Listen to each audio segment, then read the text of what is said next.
In this session, we will explore the third party in the Kanauj triangle, Kanauj struggle for supremacy, and this third party is the Rashtrakutas.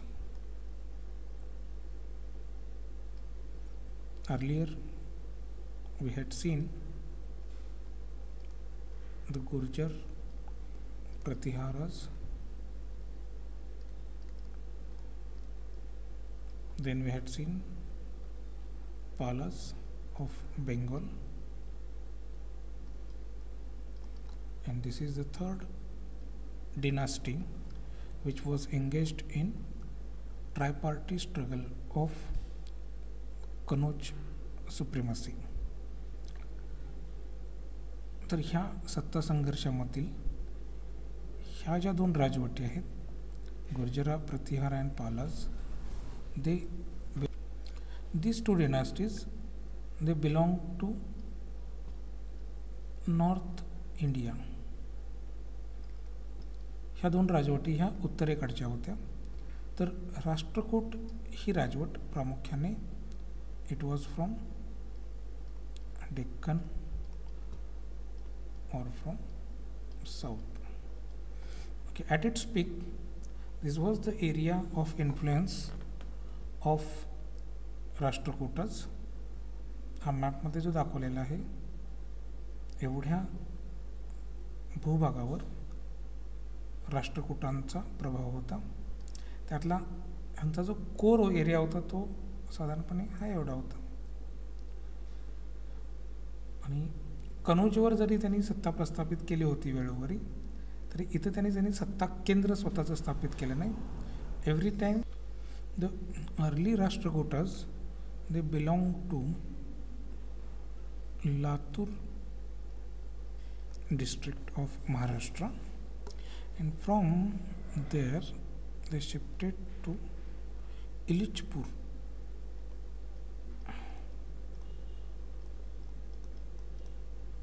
In Madhya Pradesh, and this information is found because in one of the inscriptions these Rashtrakutas are called as, they call themselves as Lattalura Purveshwara, meaning lords of the city Latur. याच्यावरून आपल्याला समजतं की ते originally लातूरमधले होते आणि तिथून ते एलिचपूरला shift झाले. आणि ज्यावेळी ह्या डिनास्टीनं एम्पायरचं स्वरूप धारण केलं, त्यावेळी त्यांनी त्यांची कॅपिटल ही मान्यखेत किंवा मानखेत नावाचं नगर, जे सध्या कर्नाटकमध्ये आहे सोलापूरजवळ, ह्या ठिकाणी ही राजधानी बनवली. की तर ओरिजिनली हे राष्ट्रकूट्स they were feudatories, ते सामंत म्हणून काम करायचे, ऑफ चालुक्यज. चालुक्य राजवट जी होती, चालुक्यज ऑफ वतापी और बदामी, हे आपण साऊथ इंडियाच्या हिस्ट्रीमध्ये बघणार आहोत. तर हे साधारणपणे वतापी इथे चालुक्यांची राजवट होती. तर त्यांच्या राजवटीमध्ये हे फिडेटरी म्हणून काम करत होते. Later on they gain the strength, त्यांचं सामर्थ्य हळूहळू वाढत गेलं. त्यानंतर त्यांनी राजवट सुरू केली आणि त्यानंतर त्याचं एम्पायरमध्ये रूपांतरण झालं. महत्त्वाची गोष्ट म्हणजे यांची स्ट्रेंथ इतकी वाढली, हे इतके स्ट्रॉंग होते की in this tripartite struggle the most successful dynasty was Rashtrakuta. म्हणजे ह्या 3 डिनास्टीपैकी गुर्जरा प्रतिहारा आणि पालाज आणि राष्ट्रकूट. तर हे जे राष्ट्रकूट राजे होते त्यांनी गुर्जरांना सुद्धा पराभूत केलं होतं, त्यांनी पालाजना सुद्धा पराभूत केलं होतं, वारंवार पराभूत केलं होतं. ॲक्च्युली हा संघर्ष कसा चालायचा, तर गुर्जरा प्रतिहाराचे राजा जनरली पालांना पराभूत करायचा आणि तो केल्या केल्या हे राष्ट्रकूट राजे जाऊन गुर्जरांना पराभूत करायचे आणि पालाजना सुद्धा पराभूत करायचे. So to speak of all these 3 kingdoms, Rashtrakutas were more successful in terms of military. The only thing is ते गुर्जरांना पराभूत केलं, पालाजना पराभूत केलं तर कनौज त्यांच्या ताब्यात यायचं, पण ते तिथे थांबत नव्हते. They use to return to their core area. त्यांचं जे कार्यक्षेत्र आहे दक्षिणेकडे तिथे ते परतायचे मान्यखेडला आणि वातापीच्या जवळ. आणि त्याचा फायदा घेऊन इथले गुर्जरा प्रतिहारा परत कॅप्चर करायला बघायचे कनौज, आणि इथले पालाज परत कॅप्चर करायला बघायचे.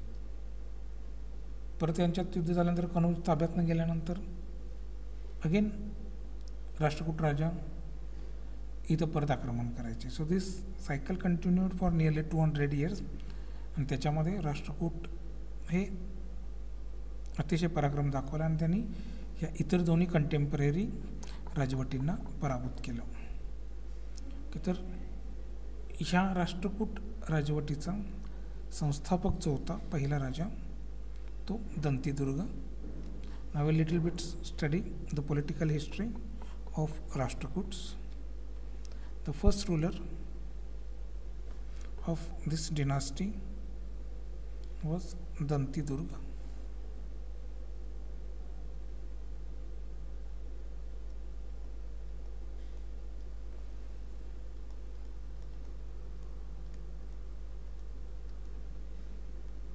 ह्या राजानं 733 to 756 इथपर्यंत राज्य केलं. He is generally considered as founder, संस्थापक राष्ट्रकूट राजवटीचा. And he use to work as feudatory of Chalukyan king Kirtivarman the second. Chalukya राजवटीचा कीर्तिवर्मन दुसरा नावाच्या राजाच्या अंडर हा फेडेटरी म्हणून काम करत होता. नंतर ह्या चालुक्य राजाच्या ताब्यातील नॉर्थ कर्नाटकाचा भाग त्यानं आपल्या ताब्यात घेऊन राष्ट्रकूट राजवटीची पायाभरणी केली 733 मध्ये. तरी पण याला एम्पायरचं स्वरूप अजून आलं नव्हतं. जवळपास ह्याच्या राजवटीच्या शेवटी 753 दरम्यान राष्ट्रकूटांचं सामर्थ्य उत्तरोत्तर वाढत गेलं. ओके, ह्याच्या नावाची जर व्युत्पत्ती बघितली, दंती दुर्ग, यातलं दंती म्हणजे एलिफंट आणि दुर्ग म्हणजे fortress. So literally it means he whose elephant is fortress. Okay, म्हणजे ज्याचा एलिफंटच त्याचा दुर्ग आहे अशी व्यक्ती. ह्यानं आपलं किंगडम एस्टॅब्लिश करता करता he also help his father in law Pallava king. त्याकाळी दक्षिणेत आणखीन एक राजवट होती पल्लवा. तर हे पल्लवा वर्सेस चालुक्य हा संघर्ष कायम सुरू राहायचा दक्षिणेमध्ये वर्चस्वासाठी. अतिशय टोकाचा संघर्ष असायचा. तर ह्यातल्या एक पल्लवा किंग हा या दंतीदुर्गचा फादर इन लॉ होता. तर याला मदत म्हणून त्यानं ज्यांच्यासाठी फिडेटरी म्हणून तो काम करत होता त्याच्याविरुद्ध युद्ध करून त्यानं पराभूत केलं होतं. तर ही fought on the side of Pallava to defeat Chalukyas also. आणि थोडे बाहेरचे रूलर्स कलिंग, कोसला यांना सुद्धा यानं डिफीट केलं असे उल्लेख आढळतात. पण फार काही मोठे एम्पायर यानं केलं नाही. तर यानं सगळ्यात महत्त्वाची भूमिका बजावली ती म्हणजे ही वॉज फाउंडर. आता याच्यानंतरचे जे राजे मिळाले राष्ट्रकूट राजवटीला ते अतिशय पराक्रमी होते. And that's why this Rashtrakuta empire Rashtrakuta dynasty flourished so prosperously because of number of successive rulers who were capable and brave and ambitious. म्हणजे एकापाठोपाठ एक सक्सेसर मिळत गेले ह्या राष्ट्रकूटांना. दंतीदुर्गच्या नंतर 4-5 राजे सलग यांना चांगले मिळाले. त्यामुळे ती राजवट अतिशय चांगल्या पद्धतीनं फोफावली. तर दंतीदुर्गानंतर दुसरा राजा येतो Krishna first.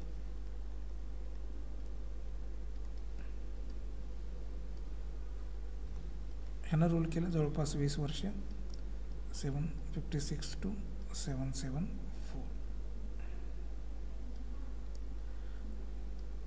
Okay. Now he started to expand. ह्यानं राष्ट्रकूट एम्पायर एक्सपांड केलं आणि पूर्ण कर्नाटकचा भाग जो एव्हाना चालुक्यांच्या ताब्यात होता अँड कोकण त्यानं आपल्या ताब्यात आणलं.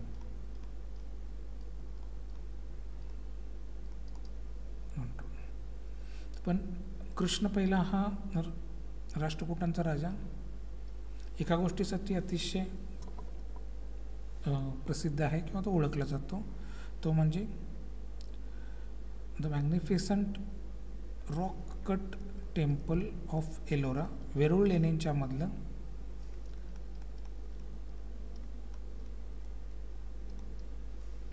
जे कैलासनाथ मंदिर आहे. कैलासनाथ टेम्पल वेरूळ लेण्यांच्यामधून हे ह्यानं बांधायला सुरुवात केली किंवा ह्यानं बांधलं. आणि हे मंदिर अतिशय स्थापत्यकलेचा उत्कृष्ट नमुना आहे. हे मोनोलिथिक आहे. मोनो म्हणजे सिंगल, लिथिक म्हणजे दगड. तर एका सिंगल रॉकपासून ते बनवलेलं आहे आणि ते टॉप टू बॉटम अप्रोचपासून बनवलेलं आहे. ते मंदिर शिखरापासून पायापर्यंत असं उलट्या दिशेनं बनवायला घेतलेलं आहे. त्यामुळे एक युनिक आहे. तर राष्ट्रकूट किंग दुसरा किंग कृष्णा द फर्स्ट ह्या 2 गोष्टीसाठी लक्षात ठेवायचा. कोकण आणि कर्नाटकचा भाग त्यानं आपल्या आधिपत्याखाली आणला. वेरूळमध्ये प्रसिद्ध कैलासनाथ मंदिर हे त्यानं बांधलं. त्यानंतरचा जो राजा येतो तो आणखीन पराक्रमी येतो. त्याचं नाव आहे ध्रुव. ह्या ध्रुव राजानं साधारणपणे 12 ते 13 वर्ष राज्य केलं 780 ते 793. ह्याच्या कालावधीमध्ये सिग्निफिकंट एक्सपान्शन होऊन राष्ट्रकूट किंगडमचं रूपांतरण एम्पायरमध्ये झालं. आणि जो त्रिपक्षीय संघर्ष होता, ट्रायपार्टी स्ट्रगल जो होता तो ह्याच्या काळी ध्रुवच्या काळात अतिशय इंटेन्स झाला होता. तर हा ध्रुव इतका पराक्रमी होता की ह्यानं त्या दोन्ही राजवटीतल्या राजांना हरवलं होतं. So he defeated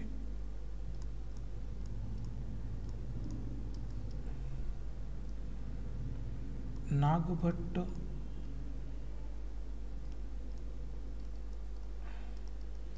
second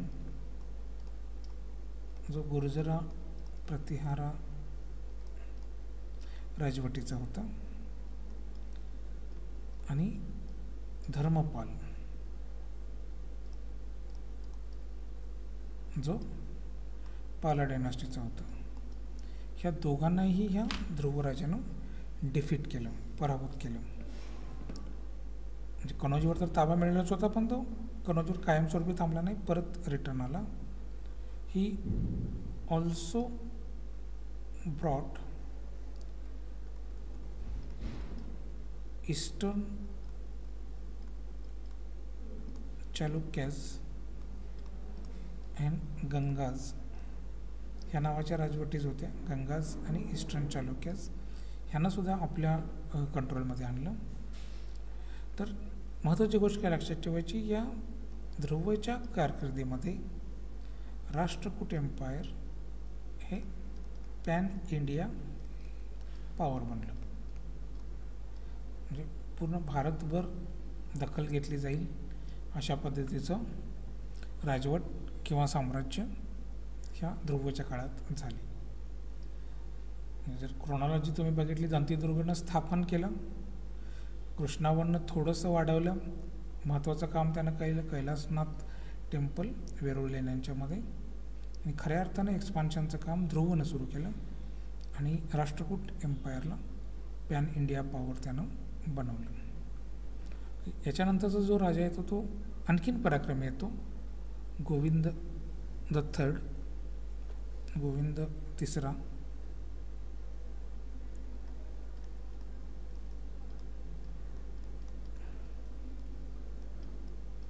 This king ruled from 793 to 814.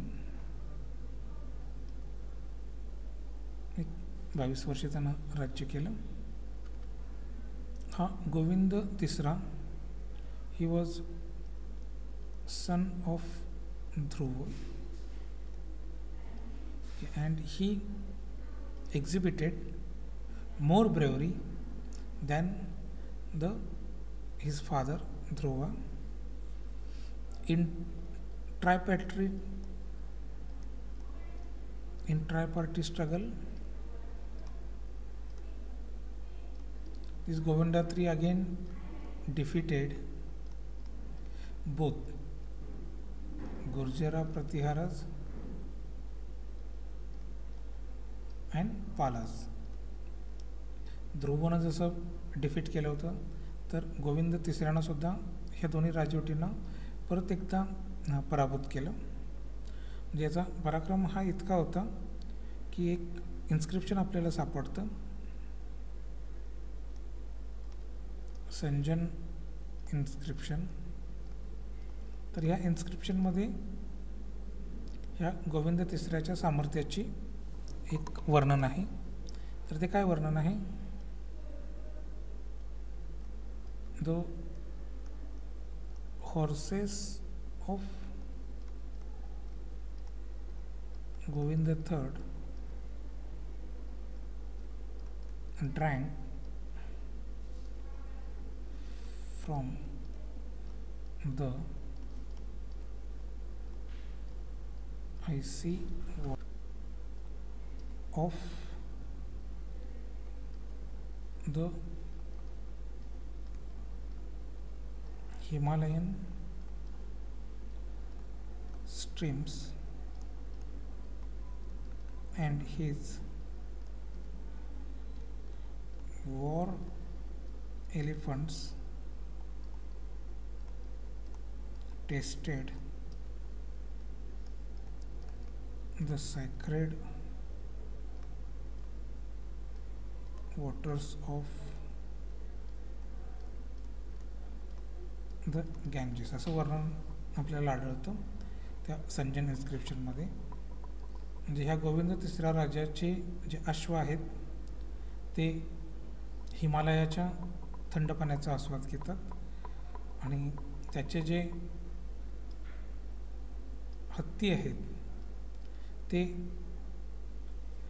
गंगेचं जल प्राशन करतात. म्हणजे तो एरिया दर्शवतो की तिथंपर्यंत त्याचं एक्सपान्शन गेलं होतं. म्हणजे खूप हा एक्सपान्शन केलं, राज्याचा विस्तार केला आणि त्यामुळं याची तुलना गोविंद तिसरा ह्या राजाची तुलना Alexander the great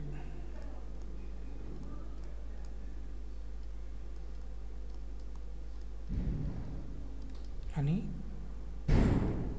Arjuna of Mahabharat ह्या दोन योद्ध्यांशी केली जाते. जितका पराक्रमी हा होता. त्याचा जर प्रश्न विचारला तर मध्ययुगीन काळामध्ये कोणत्या राजाची तुलना अलेक्झांडर किंवा महाभारतातल्या अर्जुनाशी केली गेली होती, तर तो राजा राष्ट्रकूट राजवटीचा गोविंद तिसरा हा होता. कारण त्यानं उत्तरेकडे कनौज तर ताब्यात घेतलंच होतं, पण साऊथला सुद्धा त्यानं वर्चस्व प्रस्थापित केलं होतं. पल्लवासच्या इथं सुद्धा कांचीचे जे पल्लवस आहेत, he also defeated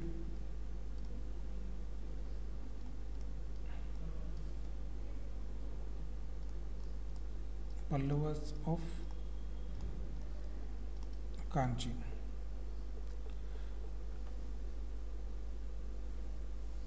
okay, and also